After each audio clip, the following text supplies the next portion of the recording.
Governor Jim Edgar, pleasure, sir. Thanks so much for the time. Nice to be with you. So lots of things we want to talk about in an election year, obviously, in this state.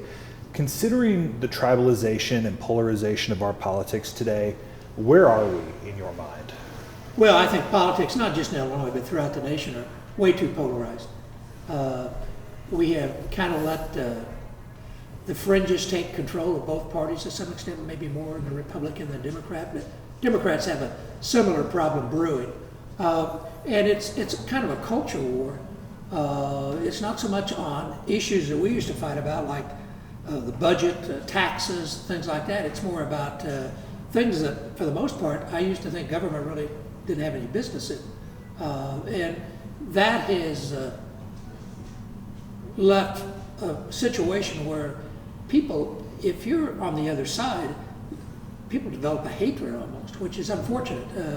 I think we can disagree in an agreeable manner, and that's unfortunately has got away from us. And the other dilemma today, and what I think one of the causes of that polarization, is that many elections are decided in primaries. Like for legislative races, there aren't that many swing districts left, either in the state legislature or Congress. So if you win the primary, you're elected. Well, primary has a tendency to get a much lower turnout, and you have a tendency to see more of the true believers, as I call them, in both parties. Kind of those maybe more to the right and more to the left in the Democratic Party turnout. And the people in the middle, unfortunately, a lot of them don't vote in primaries. And so, they go to the general election, they say, gee, I don't like my choices. And if they're in an all-Republican district or all-Democratic district, they don't really have a say to some extent. So there's no doubt politics today is too much polarized. It's more, Illinois has always been, politics has always been a blood sport, but it's almost savage now, and that's unfortunate. I think a lot of people who maybe haven't been paying attention for a long time look at the polarization and think Trump. But this all started long before him, right? It did. I mean, I was always a little amazed when it started, I think, with Clinton to some extent. Clinton wasn't my favorite. I didn't hate him. But you could tell among some Republicans. And then W came in. Mm-hmm. Well, you may disagree with W, but W is the last guy you would hate. I mean, he's a pretty good guy. I mean, just, I always said if I'd been a foxhole or lived next door to him, he'd be fine either case. But people really had a hatred, the Democrats did, toward Bush. And you kind of realize, hey, this has kind of got out of hand in both parties. The other person's evil. The other person we used to think was just wrong. They weren't evil. And in some cases, they might have been right, and we might have been wrong. But today, that feeling doesn't exist. It's unfortunate.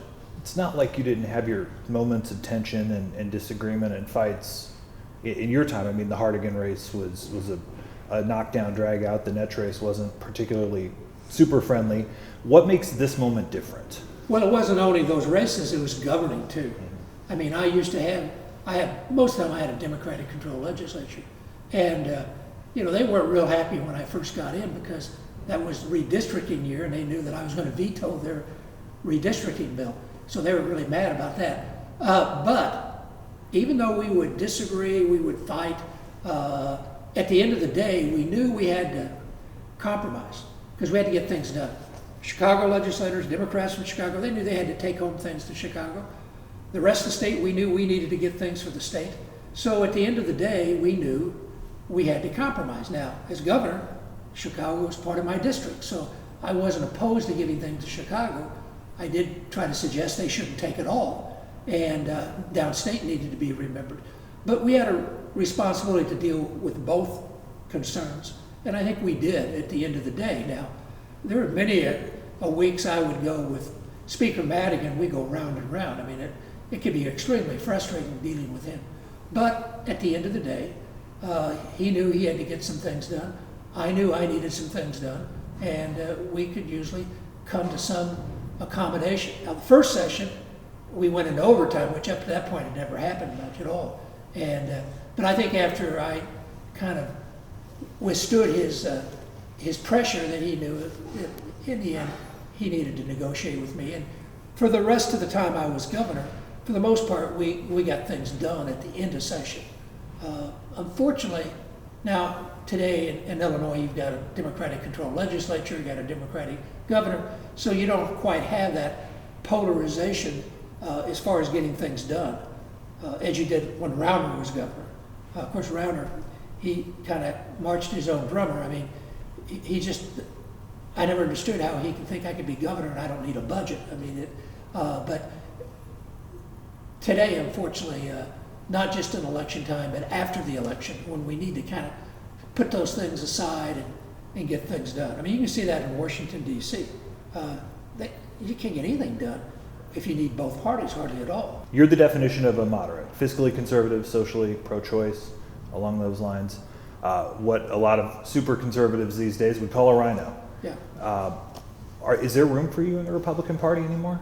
Well, I think if the Republican Party, particularly in a state like Illinois, wants to be successful statewide, there has to be.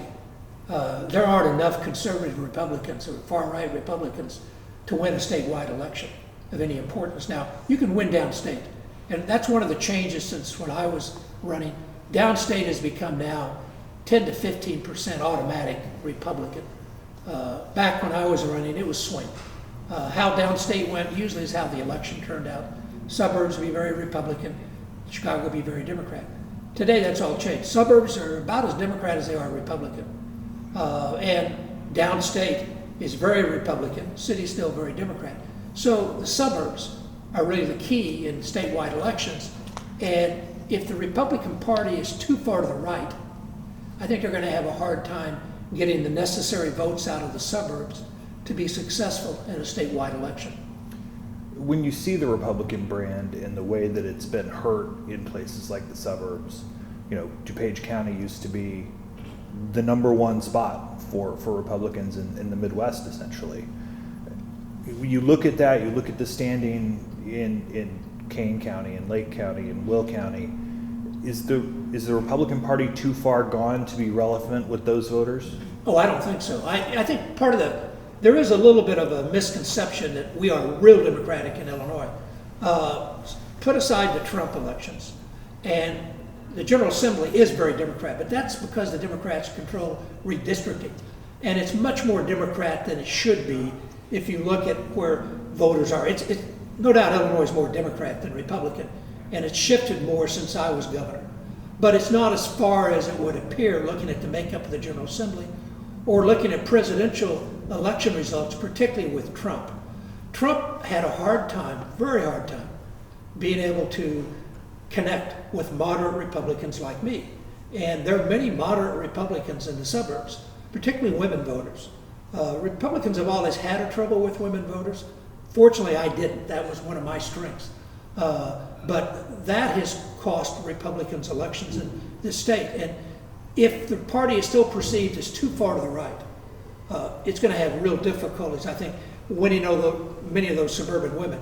And now with the fact that we've brought up the abortion issue again, I mean, I can't think of a worse thing for trying to calm down American politics than to have Roe versus Wade overturned. I mean, that was a disaster.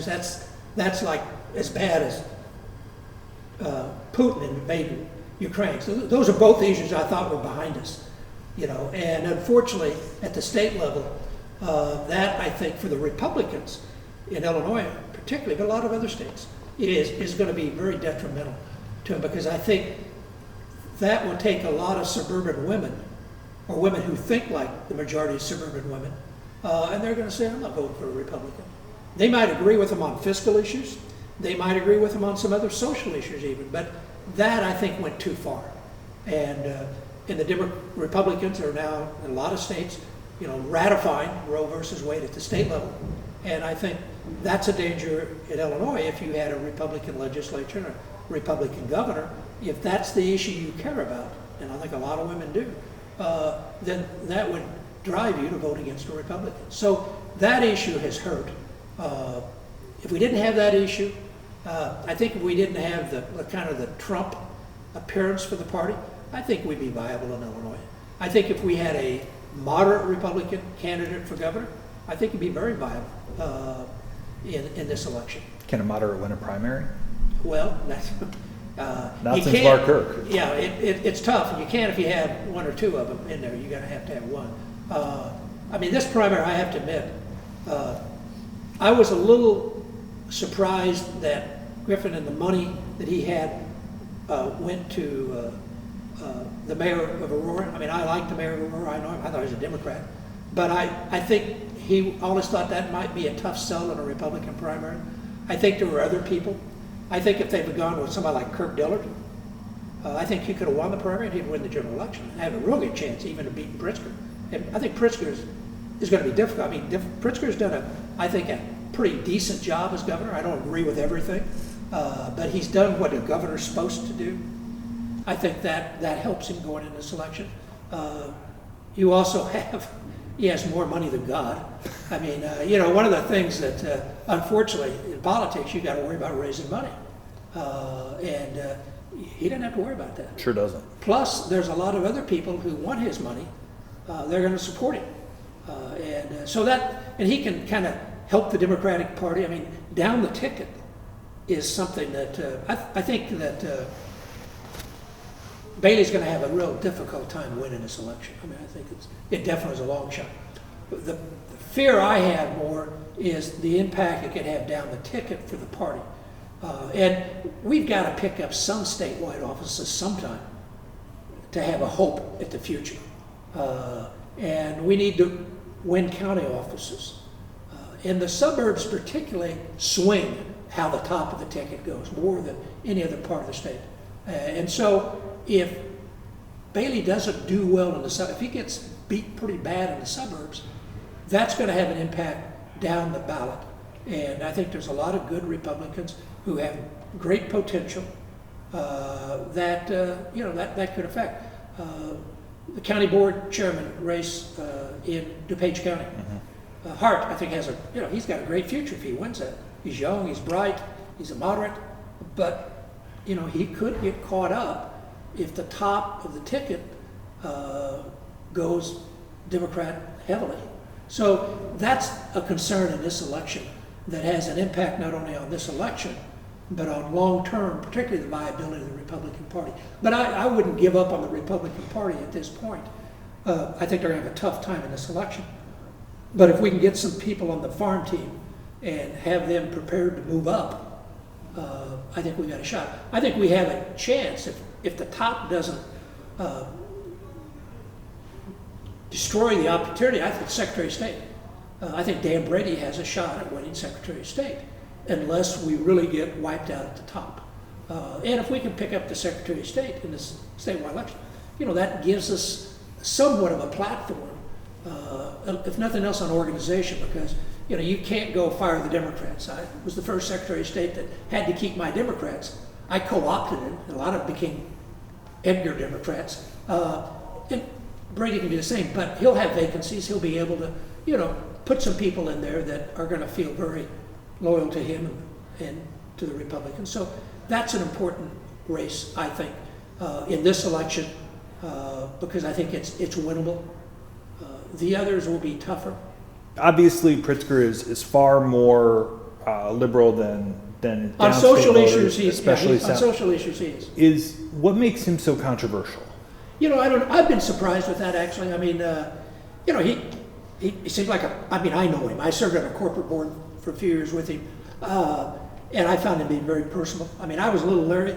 Here's a guy, $3 billion. He was kind of young at the time. He kind of took over the company. I thought, oh boy. But he listened. And that's one of the qualities I think he has that's important in a leader, is to listen.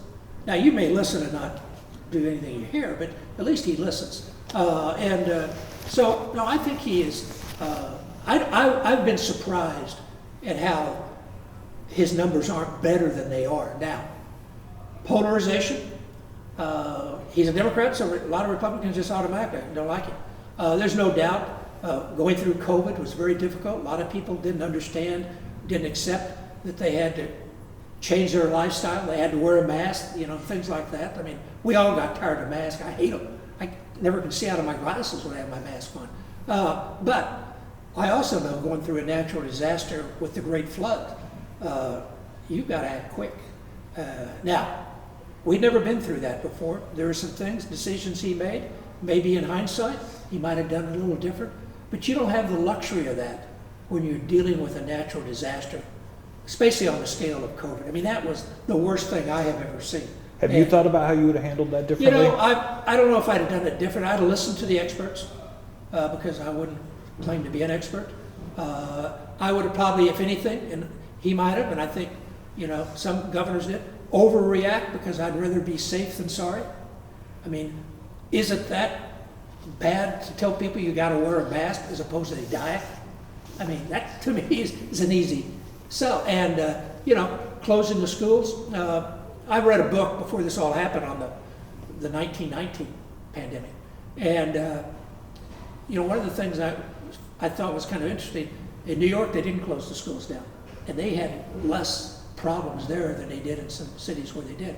So there might have been some things that you'd have done differently, he could have done differently, but I give him high marks for he acted quickly. He acknowledged there was a problem. President Trump didn't do that.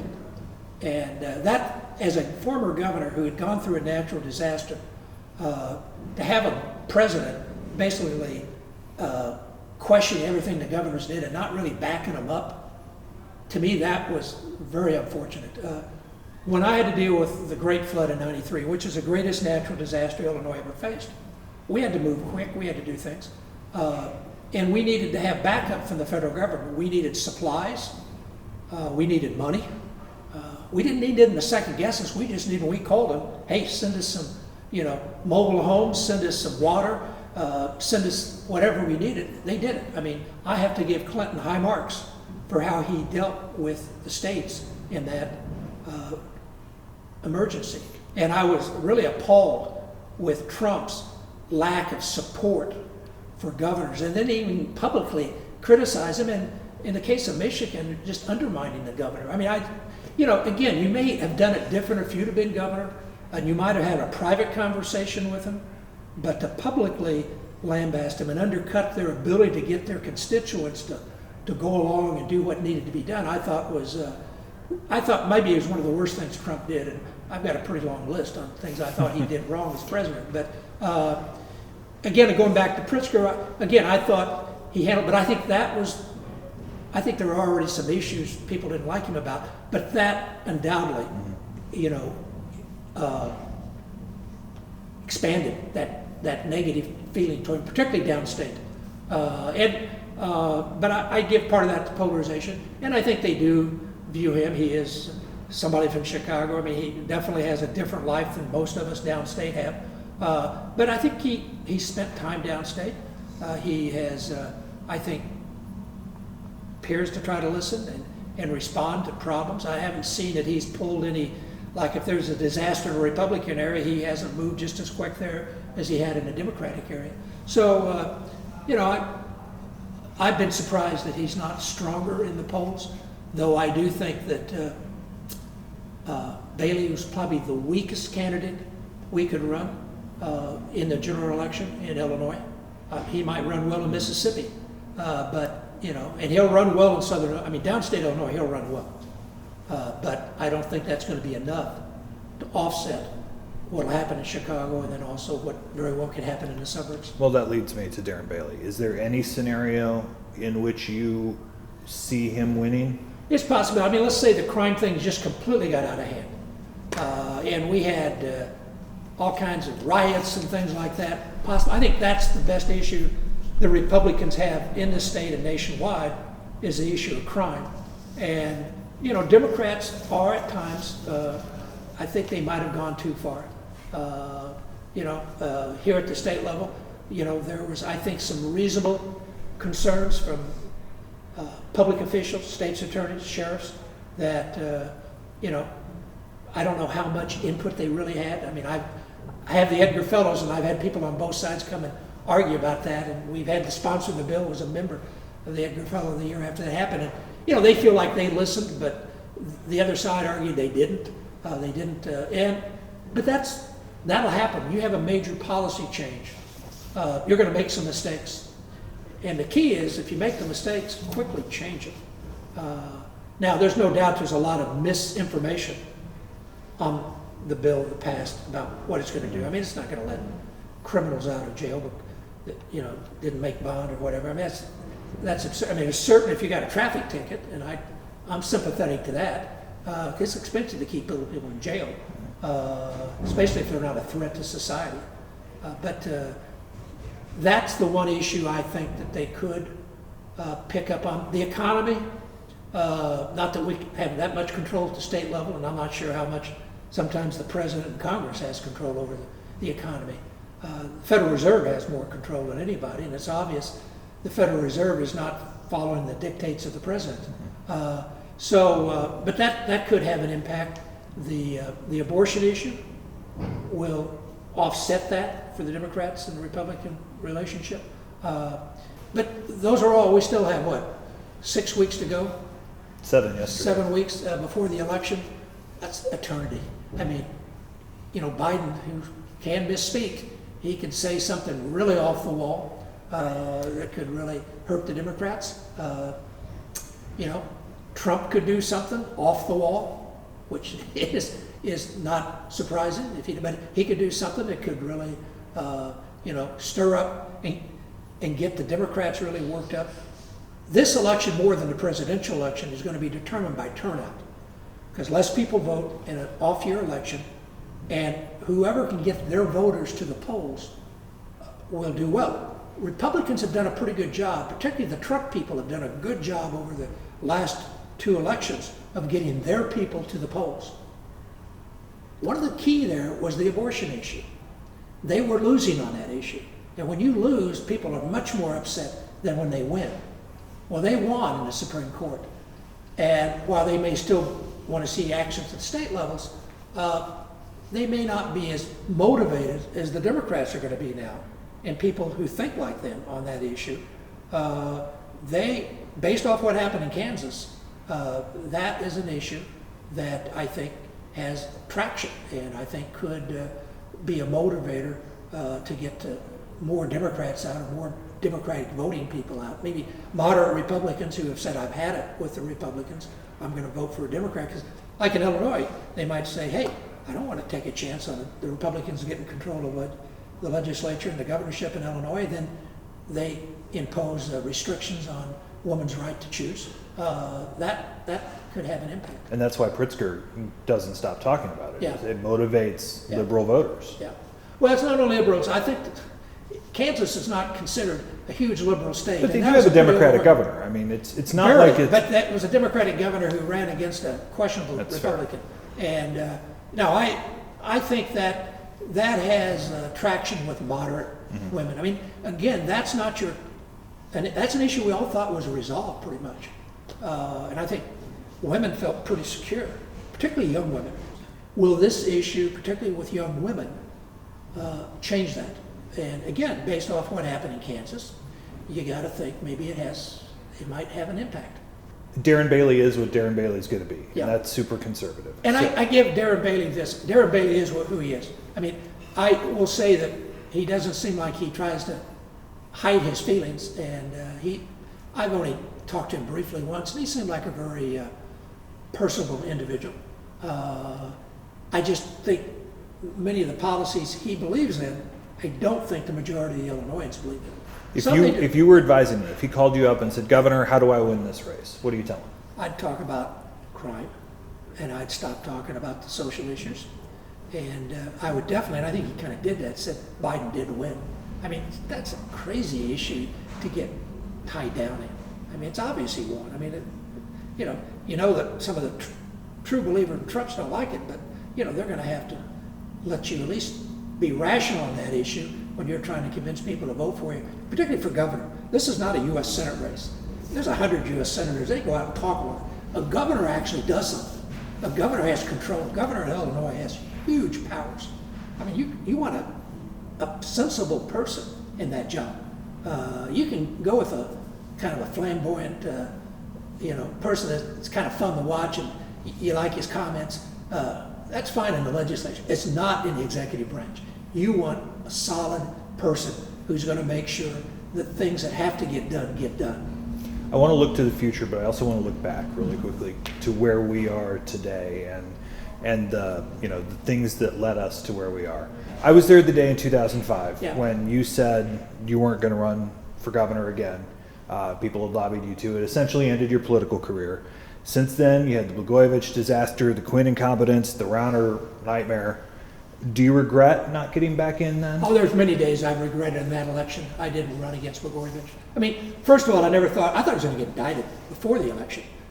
You know, it was almost, 2 years later before he got indicted. I also thought that Judy could beat him. I mean, we had some polls. I mean, I think I was ahead of him 25 points, but Judy was ahead of him about 5 points. And I thought she could win. I did not want to run again. Every time I'd ever run, I wanted to run. I mean, people say, oh, it's really great of you to do. I wanted to do those things. I mean, I have a pretty healthy ego, and I wanted to be governor. But at that point, I really didn't want to run again. I mean, I'd done that, been there, and I knew Brenda did not want me to do it. She'd never tell me that, but I knew she did not want me to do it. And but I did feel like maybe I ought to run, just so he's not the governor. And the state had some, as usual, had some financial problems, and I thought maybe, I needed to go back in. But I finally, maybe I rationalized that I thought Judy could win. I didn't think Blagojevich would win. And there are times after that I've regretted it.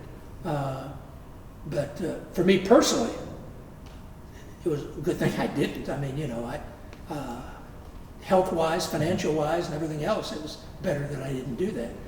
And also people thought I had done a good job, and if I'd gotten back in, they'd have been mad at me, because they're always mad at you when you do what has to be done.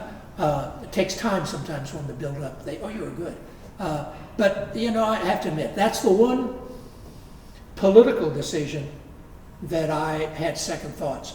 After Blagojevich got reelected and we went through that whole mess we went through with the impeachment, all that, I felt like, maybe I should have run again. Is that your biggest political regret, or do you have another? Well, I got a lot of regrets, not that big. I mean, for the most part, political, that might be the biggest, if I had one. I mean, again, I'm not saying that, I should have run. I'm just saying that one I second guessed myself more than any of the others. The first time I said I wasn't going to run again in 97 for the 98 election, I thought 2 terms is enough, particularly straight. I mean, I think there's something to be said. Maybe you serve 2 terms and you sit out, then you come back. A good friend of mine, Jim Hunt in North Carolina, had done that. He had been governor for 8 years, got beat in the Senate race, 8 years, came back and served 8 more years as governor. And he said that second time was just the best time, because he knew what to worry about, what not to worry about. And I thought that might be fun to go back. I said if I could have got a campaign that lasted about a week and my term lasted about a month, I thought I'd do it. But I was afraid I'd be, come March, instead of being in Arizona, I'm in Springfield, and Daley's yelling at me in Chicago, and my Republicans have run south on me because we're going to have to raise taxes and things like that. That I might really regret I made that decision. But for the most part, politically, I felt I got done what I wanted to do. Earlier, now when I was a kid, I wanted to be president. I didn't really know that much about being governor. When I came to Springfield as an intern, I realized I wanted to be governor. And for downstater to get there, I mean, I felt like that was an accomplishment. And I felt like our 8 years, we did good. People say, what do you look at? I said, well, to me, one of the important things as governor is the people think you did a good job. And when I was leaving office, my approval ratings were the highest of anybody had been at that point in their gubernatorial career. But more importantly, vast majority of the people thought the state was on the right track. And we haven't been there since.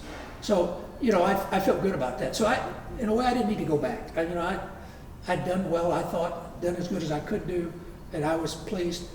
Governmentally, I think it might be one of the questions on your list. Governmentally, do I have any regrets? The biggest regret I have governmentally is I left the $1.5 billion surplus. I should have locked it away someplace, that Al Gore lockbox, or put it in a pension plan or whatever. I never dreamed the legislature. Now, I wasn't shocked that Governor Ryan spent the money. I kind of knew how he viewed money. But I was surprised the legislature went along after what we had to go through in the early 90s, when we were basically broke and we had to cut budgets, and it was at difficult times. And I thought, hey, we're out of that. They don't want to get back into that. And we went right back into it. So I think governmentally I'd have done something with that money to make sure they didn't just kind of, it disappeared within 6 months after I left office. And we've never had a surplus since to speak of. Now they've got one now, but I never had a federal government that poured billions of dollars in. I give Pritzker credit. He did worry about the budget. And that's one of the things before he ran, or before he was elected, I told him the budget. It's the budget, stupid. Just think about the budget. If you don't have the budget right, nothing's going to work. And I think he has concentrated on the budget well. I think that's the one thing you can see he is a businessman to some extent.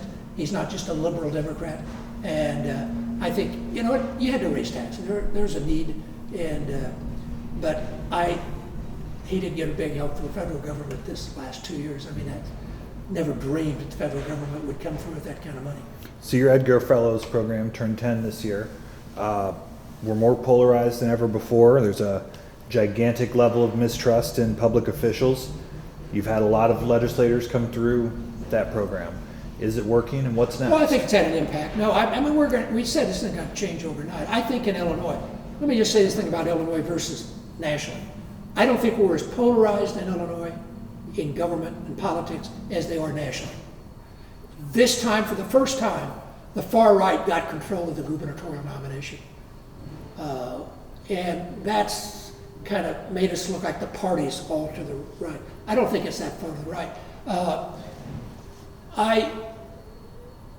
I do think that in the legislature, there were acts in the last few years of working together. Classic example is the school aid formula. Most difficult thing there is to deal with. And we had 2 Edgar Fellows who were key players. One was a Republican, one was a Democrat. There's a couple Democrats involved, and you had Republicans involved in. They argued, but they worked out a compromise, and they got a school aid formula passed. We had a budget. Republicans crossed over. In most cases, committed political suicide, but they understood that had to be done. And that, to me, in all my years in Springfield, was the most important, courageous vote that anybody made, because Illinois was on the brink of never coming back. I mean, if we had not got a budget that year, Wall Street was going to write Illinois off, and we would always have trouble getting credit in the future. And besides the fact, a lot of people suffered that needed help from government. So I think we can see cases where people have got together. I don't know if the electorate is all caught up with that.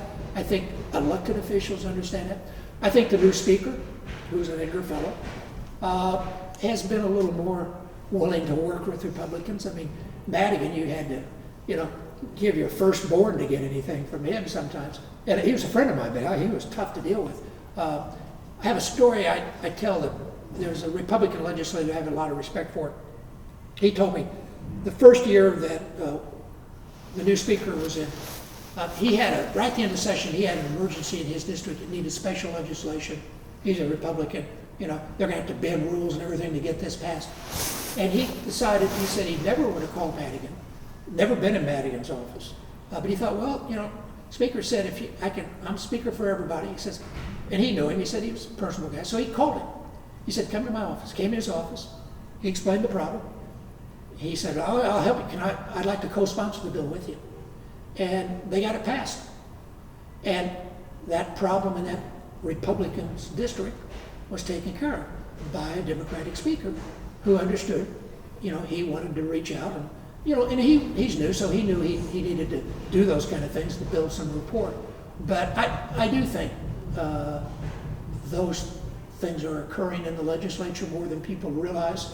And I can't take, the Edgar Fellow can't take all the credit, but I think we can take some of the credit because, a lot of those people have been Edgar Fellows that have been willing to work together.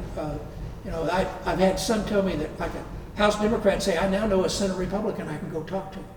I didn't know till we were together at the Edgar Fellows. So it's had some impact. Has it got down to the average voter? No. And I think the average voter has got to be a little more tolerant, and we've got to get away from this. I'm all right and they're all wrong. I learned as governor, there are times I had positions, in the end of the day, I was wrong and the other side was right. Often the compromise was the best. And you have to recognize that you're not always right. And there's not always just one right answer. Sometimes there's several right answers. And if you're from Charleston, Illinois, you might come up with one answer. If you're from the south side of Chicago, you come up with another answer. And it doesn't mean one's wrong, one's right. It just means you come at it a different perspective. And then if you sit down and try to compromise, chances are that compromise is going to be better than either one of the two original proposals. And one of the reasons is it's going to be more acceptable because it has input from both sides. Take Obamacare. You know, the first few years, so much flack about Obamacare because the Republicans felt like they got left out and the Democrats did it without them and all that. How much better that would have been if both parties had been involved. Now, Democrats argue the Republicans wouldn't, and whatever, but if they had got together, I think it would have been much smoother. Now, how many years ago Obamacare? We don't hear talk about Obamacare now. It's accepted. But that polarization caused there to be this mistrust. And we need to combat that. And again, I do think the Edgar Fellows is having input. I think there are Democrats and Republicans who know each other better now because they were there. I think they've attempted to get along more in the legislature than they did before. So I think it's been worthwhile. Final question for you. There are, and surely you've seen it, the people around the state who are fed up. They want to move to Tennessee or Texas or Florida or send their kids to Iowa or Purdue or Michigan where it's cheaper to send their kids to school. You look at all of the frustration that folks have in the state, especially coming from the right. Do you still have hope for where the state is going? Oh yeah, I don't care for the winters, and I don't like the humidity in the summer. But Illinois has one resource that out west, where everybody wants to go, and I spend a lot of time out there, they don't have. It's called water. I mean, that alone gives this state a huge future. We're the crossroads of the nation. We have some of the best higher education institutions in the country, and that's helped us with industry. We've got a lot of things going for us. We also, and I think one of our strengths sometimes can be polarization. We have a very diverse population, and I think that's neat. As governor, I have to tell you, I loved the ethnic communities. I love the diversity of Illinois. I'd grown up in a very waspy community of Charleston, and I enjoyed getting to know the people in the Chicago area. Maybe not the politicians as much as I like the ethnic groups, and they had a lot more in common with me than I realized. I think that's true. And that's one of the things we talk in the Edgar Fellow, that, hey, you're from downstate, you're from the south side of Chicago, you got a lot more in common, you do difference. And you need to, emphasize that. But on jobs, look at Texas. Everybody likes to go to Texas. Would you want to trust their utility system? Because they haven't put money into it. That's why they have low taxes. They don't spend money on infrastructure. They don't spend money on fixing things up. Their schools aren't good. Elementary, Arizona, beautiful state in the winter, terrible schools. Their elementary, secondary, they don't spend much money on it. And now they're having all this emphasis, we're going to give it to private schools. Well, that'll just polarize more, and particularly disadvantaged students won't have the opportunity for quality education, so they're not going to be able to get out of their disadvantage if you don't have a good education. So I think that we have challenges. There's still challenges in Chicago when it comes to schools. There's a crime issue, there's no doubt about that. I think that there needs to be a little more of a firm hand on how they deal with that in the Chicago areas than they have in the last couple of years. But we have challenges, but we have assets, and we need to build on the assets, and we need to try to work together to deal with the problems. Governor, thank you. Uh-huh. Pleasure.